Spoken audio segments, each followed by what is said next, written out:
Fala, amigos do Esquema Tá, sejam bem-vindos a mais uma entrevista hoje com a gente, a Cássia Gouveia, que é preparadora física. Seja bem-vinda, Cássia. Obrigada, boa noite a todos que estão ouvindo e assistindo a gente. Mas antes de começar esse bate-papo com ela, sigam a gente nas redes sociais, Facebook, Instagram e Twitter, esse login ao meu redor. Já deixa o like no vídeo, o comentário, se inscreve no canal, ativa o sininho e vamos começar. Greg, solta a vinheta. Muito bem, gente. Como de praxe, a gente passa aí pelo currículo da convidada para contar um pouquinho quem ela é, para vocês conhecerem ela, e a gente começa o bate-papo. Ela que é formada em educação física, está fazendo pós, deixa eu pegar aqui a colinha para não falar errado, que eu já falei errado a primeira vez.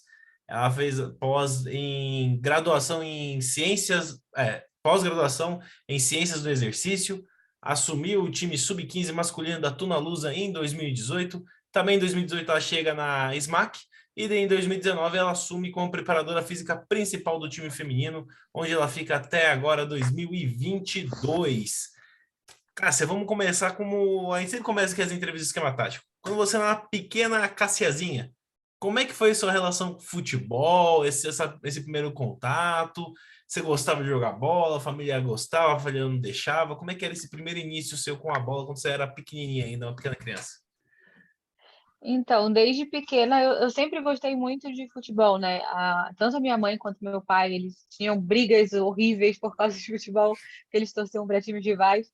E então eu sempre vivi nesse meio do futebol, né? De assistir futebol, de acompanhar futebol. E aí, quando eu era criança, realmente eu assistia qualquer tipo de jogo que estivesse passando. Se estivesse passando Série B, Série A, qualquer jogo que estivesse passando, eu estava assistindo. Então, a minha vida com o futebol ela começou desde cedo, né? Eu sempre tive muita influência assistindo. E aí, quando eu comecei na escola, eu também jogava bola com as meninas, com os meninos, com quem tivesse ali para jogar. E aí eu fui vendo o esporte como uma possibilidade de trabalho, né? De viver daquilo. E aí no meu último ano, né, da escola, eu fiquei pensando, meu Deus, será que eu vou... Eu tinha duas opções, ou eu fazia jornalismo para virar jornalista esportiva, ou eu ia para educação física para tentar uma sorte que era um pouco mais difícil, mas acabei indo para educação física e buscando desde o início trabalhar com a modalidade que eu sempre quis, que era o futebol. Legal. E, bom, daí você começa a educação física e a primeira oportunidade foi mesmo no Tunalusa? Foi o início de tudo ou você teve outras oportunidades antes? Então, quando eu iniciei a faculdade em 2015, né?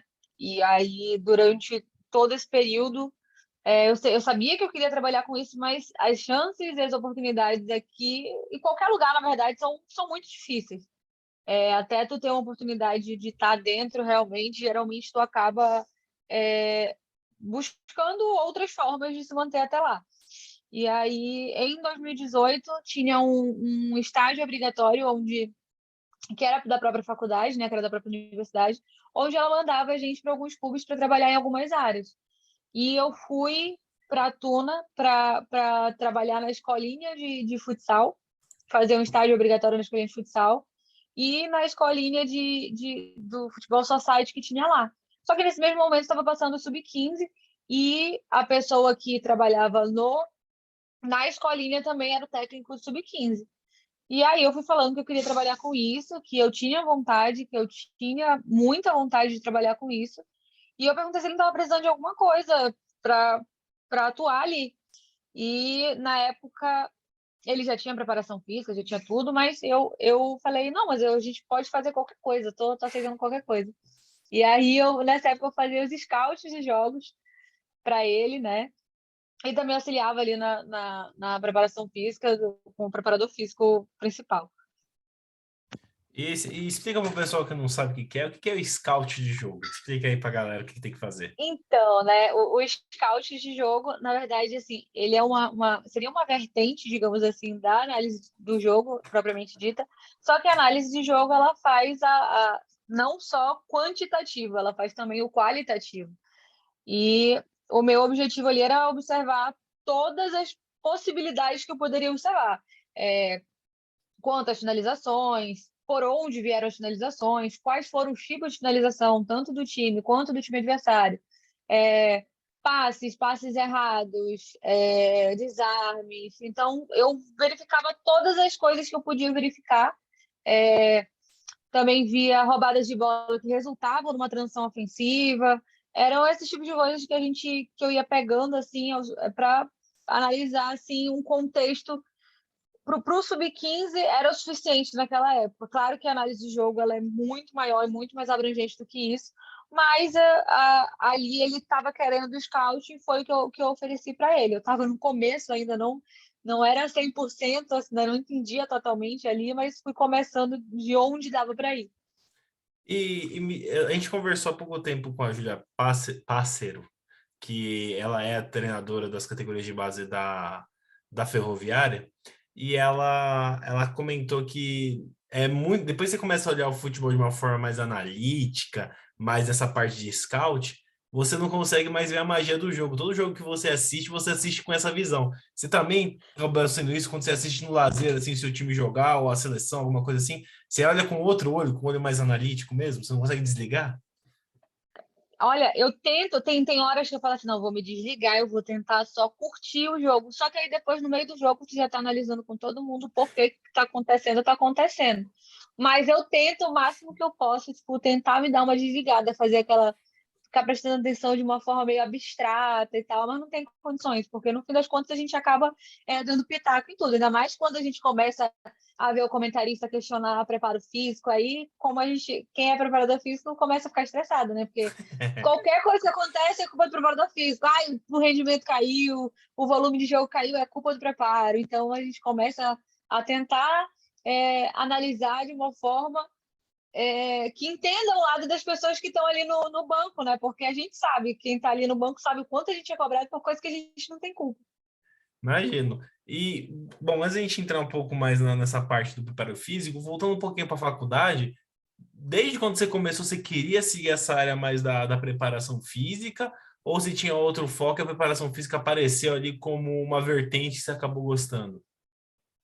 Então, eu tenho duas vertentes que eu gosto muito. Uma é a fisiologia do exercício, não à toa que eu fui buscar uma pós-graduação nessa área, né? Porque a ciência do exercício que eu faço, ela é ligada à fisiologia, treinamento, biomecânica, enfim. Então, eu gosto muito dessa parte da fisiologia do exercício e gosto muito da área da preparação. E hoje eu tive oportunidades somente nessa área da preparação. Tudo bem que na SMAC eu também fazia um pouco de fisiologia, mas eu fui indo para a área da preparação física querendo também. Não foi uma coisa que, dá para te fazer isso, eu dá só para estar. Eu queria também trabalhar na área da preparação. Tanto é que eu me lembro muito bem no momento na faculdade, quando um preparador físico de um time aqui no Pará, ele deu uma palestra e ele perguntou quem quer ser preparador físico aqui. E eu fui a única menina que levantou a mão de uma turma imensa e aí ele ficou, mas é sério? Eu falei, sério. Aí ele bate futebol, eu falei, sim. Aí ele, então tá. E aí seguiu a palestra. E, bom, eu ia perguntar isso mais para frente, mas aproveitando que você levantou a bola, explica ao pessoal o que é ciência do exercício, de uma forma bem leiga, porque todo mundo aqui tem não tanto conhecimento quanto você. Ah, então, no caso, a ciência do exercício seria todas são muitas vertentes que a gente estuda para que o exercício ocorra da forma que existe. Por exemplo, eu preciso entender exatamente de que forma um exercício de maneira biomecânica pode auxiliar no, na, em evitar lesões. Por exemplo, eu sei que se eu fizer fazer agachamentos, fazer fortalecimento de membros inferiores, eu vou ter menos chances de lesionar do que se eu não fizer. Então, isso é uma forma de estudar outras áreas relacionadas à biomecânica, por exemplo, que podem te auxiliar. Só que nessa que eu estudo, ela é biomecânica, fisiologia e treinamento. Então, a gente trabalha as três partes. Então, a gente estuda a bioquímica do exercício, a gente estuda todas as coisas que envolvem. O que seria a bioquímica do exercício? A gente analisa de que forma aquele exercício, do nosso corpo reage àquele exercício. Todas as ações químicas, as ações físicas dentro do nosso corpo. porque a gente precisa entender isso para saber o que a gente está passando realmente tem um valor científico. A gente não está passando porque disseram uma vez que era bom e a gente vai passar. A gente sempre tem que estudar aquilo que a gente está passando para que a gente não caia em erros que muitos profissionais um dia erraram, porque realmente nós vamos errar. Uma hora a gente vai errar. Então, que a gente tente diminuir muito mais o erro, as formas de errar. Esse é o objetivo de estar estudando isso. E aí eu tenho duas perguntas. Primeiro, existe tipo estudo de caso? Vocês pegaram tipo um atleta que historicamente na carreira sempre esteve machucado. Vocês chegam a pegar tipo um estudo de caso de atletas assim de alto rendimento que do nada sempre sofreram lesões consecutivamente? Acontece isso ou não, por exemplo? Aí é dúvida minha mesmo. Não, então, ano passado eu fiz até junto com uma amiga minha um trabalho justamente para verificar as lesões no futebol feminino. Porque a gente sabe que não existem tantos estudos voltados para a modalidade feminina. Mas as lesões são uma coisa que qualquer profissional da área da saúde que atue no futebol procura evitar. Qual é o objetivo de qualquer profissional de saúde, do fisioterapeuta, do fisiologista, do preparador físico, de todos nós, de toda uma equipe multidisciplinar, até do nutricionista, inclusive, é evitar lesões. Inclusive, saíram estudos recentes que atletas de futebol feminino têm mais chance de se lesionar por causa de um déficit nutricional. Então, isso mostra que todas as áreas estão conectadas no mesmo objetivo: lesões, diminuir as lesões. Então, ano passado eu fiz esse estudo dentro da equipe, junto com uma amiga minha, e a gente descobriu uma coisa que já era bem provável, porque eu já havia lido muito sobre isso, que a maioria das lesões ou são entorse ou são lesão ligamentar. Assim, a muscular também é muito comum, mas essas duas que são as que geram maior afastamento, né? E o que acontece? Lesão muscular ou lesão de ligamento cruzado anterior, principalmente, porque é tão comum nas mulheres? Por que acontece tanto? Recentemente, por exemplo, o Corinthians, na final da Supercopa, a Paty foi no aquecimento, fazendo finalização, ela rompeu o ligamento cruzado anterior. Por que é tão comum? Porque as mulheres têm 2 vezes mais chances de ter essa lesão de LCA, porque os joelhos das mulheres normalmente são valvos, ou seja, eles são mais para dentro. E isso facilita o tipo de lesão. Nossa, não sabia disso, né? Informação também aqui no esquema tático. E mesmo uma coisa, aí eu vou trazer algumas dúvidas meio que de senso comum assim mesmo, tá? Da galera mais leiga. Agora me diz uma coisa, existe uma discussão sobre o alongamento antes de jogar uma bola, de brincar. Tem gente que fala que não serve para nada, tem gente que fala que é necessário, tem gente que fala que até ajuda a ter a lesão. Qual é a verdade sobre o alongamento antes de uma brincadeira, tipo um futebolzinho da firma, numa quarta noite? Antes de mais nada, nunca fale para um atleta que alongamento não serve para nada, mas antes dá um soco nele do que tu fazer isso, porque não, eu senti dor porque eu não alonguei antes. É sempre assim.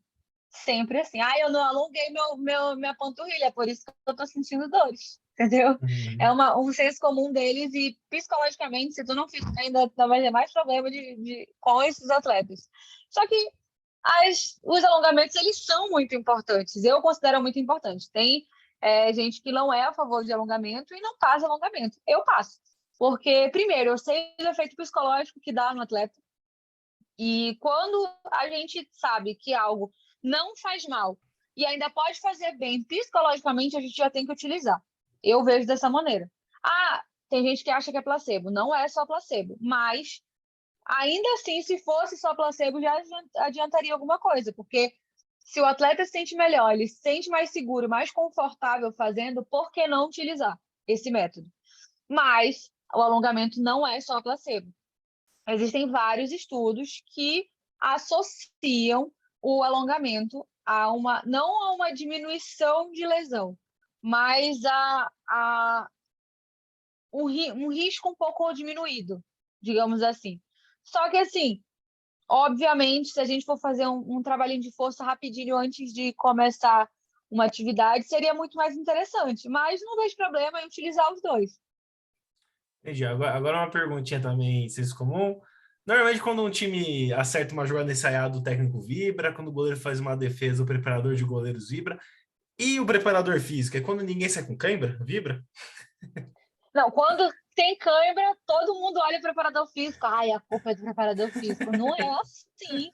Várias coisas podem acontecer que podem levar a pessoa a sentir câimbra. Hidratação, excesso de sal, só come comida salgada, tu vai ter muito mais chance de ter câimbra do que a maioria das pessoas. E um ponto muito importante, percentual de gordura. Se o teu percentual de gordura for muito baixo ou muito alto, é provável que tu tenha uma câimbra no jogo. Ah, mas baixo também, sim, dependendo do lugar e do clima, é muito complexo. Eu já tive vários atletas aqui, a gente mora no Pará, então muito mais quente do que na maioria dos outros estados. E eu falava para eu tenho algumas atletas, tive algumas atletas que eu falava para elas, se tu não aumentar teu percentual de gordura, tu não joga 2 tempos, porque tu não vais aguentar e tu vais ter cãibra. Eu falava isso. E aconteceu várias vezes de várias atletas que eu insistia em ganhar um pouco mais ali de gordura, terem câimbras. Por quê? Porque o sol é muito forte, então desgasta muito mais rápido. Se tu não estiver hidratando toda hora, a chance de câimbra é muito alta. Mas eu acredito que a comemoração do preparador físico, primeiro, é quando não sai ninguém lesionado, é uma maravilha. Segundo, é quando a gente vê que o time. O time pode até perder, mas se ele conseguiu até o último minuto, estava lá conseguindo, tentando buscar o resultado, já é bom, já é positivo, porque ninguém pode falar que a culpa é do preparo, ai, não aguentou o jogo. Não, a culpa foi de quem não finalizou direito, de uma outra coisa, mas do preparo vocês não vão culpar. É Então, engraçado. acho que o preparador físico fica feliz quando acaba o jogo, todo mundo aguentando o jogo. Você falou dos comentários de TV. É engraçado que quando o time tá morrendo em campo, a culpa do preparador. Quando tem um jogador que aguenta correr os 90 minutos mais 90, é porque ele tem o físico dele é privilegiado. É Sempre- sempre assim. A gente é nunca tem um elogio na TV, em lugar nenhum, aparentemente. infelizmente tem algumas profissões que são meio ingratas, assim, por conta disso. É verdade, é isso mesmo. E aí, em 2018 mesmo, você tem uma primeira oportunidade ali no SMAC, ainda não como preparadora principal, mas como é que foi esse convite, né? Porque acabou sendo rápido, né? Você tá ali no Sub-15 do Tuna Luz e aí já bate uma oportunidade no SMAC. Como é que foi esse momento? Assim, na Tuna, eu fazia. A gente estava disputando o Campeonato Paraense, né? Então, quando acabou, acabou, né? Eu estaria saindo de lá. E em 2018 era o ano que eu estava terminando a minha faculdade. E no primeiro e no segundo semestre, no primeiro e no segundo semestre do último ano, a gente começa a fazer nosso TCC, né? E aí eu estava escrevendo meu TCC e o meu objetivo, né, o meu TCC seria sobre futebol feminino. A única certeza que eu tinha é que o meu TCC seria sobre futebol feminino, eu só não sabia o que eu ia falar ainda na época. E o meu orientador, que eu fui pedir, né, para me orientar na época, ele trabalhava na IRMAC, ele era diretor lá, né? Além dele ser diretor, ele trabalhava ali, tipo, meio que na fisiologia e tal, na preparação. Então, eu fui para lá através dele. Ah, legal. E aí, em 2019, você assume, né, o papel de preparadora principal. Como é que foi esse convite? Você se sentiu, como é que você se sentiu, a parte humana, né, de assumir um papel importante num time que hoje está na primeira divisão do Campeonato Brasileiro? Isso também se deve muito também a você, né, pelo trabalho construído ao longo desse tempo. Então, como é que foi esse convite para assumir o papel principal da culpada pela cãibra? Então, em 2018, eu cheguei em agosto, né? A gente disputou apenas o Campeonato Paraense, que era o período do Campeonato Paraense, e a gente foi campeão naquele ano, né? E no final do ano, eu me lembro bem, assim, no último jogo nosso, quando a gente foi campeão, no intervalo. Não, na preleção do jogo, o treinador falou que esperava contar comigo no ano que vem, mas que de forma oficial mesmo, preparadora física do time. Porque eu já estava na área da preparação, mas ainda não trabalhando de forma efetiva, porque eu ainda não era formada. Então, eu trabalhava na área, mas eu não era a preparadora física do time. E aí, em 2019, eu acabei assumindo a preparação do time, né? Que no início, como a gente foi campeão paraense, a gente ganhava automaticamente a vaga para o Campeonato Brasileiro. Então, em 2019, a gente disputou o Campeonato Brasileiro e o Campeonato Paraense, em 2020 e 2021 também. E de lá para cá era só eu mesmo. Eu estava tava na preparação física de forma oficial, né? Sendo a preparadora principal. Bom, a gente já entrevistou também a Vanessa, que é a fisiologista do esporte. A fisiologista, falei certo, né? Não falei errado na profissão. Falou certo. E eu vou fazer para você a mesma pergunta que eu fiz para ela. Eu queria a visão técnica desse calendário maluco do futebol brasileiro, principalmente do masculino, que é jogo a cada 3 dias, tem jogo, teve época que tinha jogo a cada 2 dias. O quanto isso é brutal para um corpo de um atleta de alto rendimento, porque então falar, eu jogaria a bola todo dia, mas filhão, você não corre ali 5 quilômetros em 90 minutos, né? Vamos concordar, você corre na semana toda você Na, joga essa bola. e, na Então, verdade, um atleta profissional corre muito mais que isso no jogo, né? Fora o que ele corre ali nos treinos normalmente. sim. Então, eu queria um pouco dessa visão técnica do quanto é prejudicial para o espetáculo e para o atleta essa rotina maluca de jogo a cada 3 dias, que é meio que a realidade do futebol brasileiro hoje. São dois pontos que eu sempre gosto de tocar. O primeiro é terrível, né? Obviamente, um calendário tão cheio de tantas coisas. A gente não que não seja necessário que eu seja, ai meu Deus, acabe os estaduais. Eu não sou esse tipo de pessoa. Eu sou a favor desses campeonatos.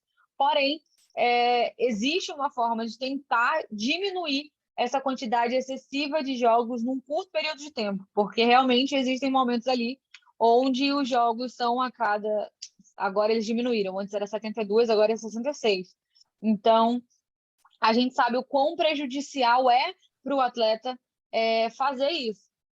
Eu estava comentando esses dias até que, apesar de ser muito ruim, o futebol masculino tem uma coisa que é melhor do que o feminino. Porque o masculino, tu começa o ano sabendo o que tu vai fazer. O feminino, não. O calendário, tu recebe, às vezes, pouco antes de começar o campeonato. Então, é muito complicado, porque tu trabalha para algo que tu não tem noção do que vai acontecer. Óbvio, é ruim tu jogar a cada 66 horas, com certeza, é terrível para o corpo. Mas quando tu sabe que tu vais fazer isso, tu tenta te preparar da melhor forma possível para que aqueles atletas consigam aguentar. E em alguns casos, com um elenco um pouco maior, tu consegue fazer poupar um ou outro jogador. No feminino é difícil a gente ter um elenco muito grande. E também é muito difícil a gente entender exatamente como é que esse calendário vai funcionar. Eu lembro bem que em 2020, aqui a gente jogou o Campeonato Paraense e o Brasileiro ao mesmo tempo. E aconteceu uma situação que, assim, se fosse só os dois e a gente jogasse domingo e quarta, até seria mais aceitável. Mas a gente teve que jogar 3 jogos em 5 dias. Importante frisar, todos os campeonatos de base feminino são assim. Tu joga um dia sim, um dia não, um dia sim, um dia não. Então, a gente sabe o quanto isso é prejudicial, porque, primeiro, tu não está tendo um descanso de fato. Existem estudos que dizem que tu precisa de 72 horas para recuperar os teus isquiotibiais, que são só uma parte da tua coxa. Imagine o resto inteiro. Então, se a gente for levar isso em consideração, o quanto a gente não está diminuindo a vida útil do atleta. Apesar de hoje a gente ter várias formas de prever lesões e tudo mais, quanto a gente não está diminuindo a vida ativa de um atleta quando a gente bota pouco tempo de descanso para ele fazer jogos. É isso que a gente tem que pensar. Eu acho que esse é o principal ponto. Por mais que existam formas hoje, a gente sabe que nem sempre, quando a gente consegue falar e descobrir, olha, através desse exame aqui, o CK, por exemplo, uma termografia, a gente consegue identificar que o atleta tal está a ponto de estourar, está a ponto de ter uma lesão. Só que esse é o principal jogador do cara, do treinador. E ele está precisando muito dele para um jogo importantíssimo. Ele vai arriscar, provavelmente, porque ele não sabe, eu posso estar certa como eu posso estar errada.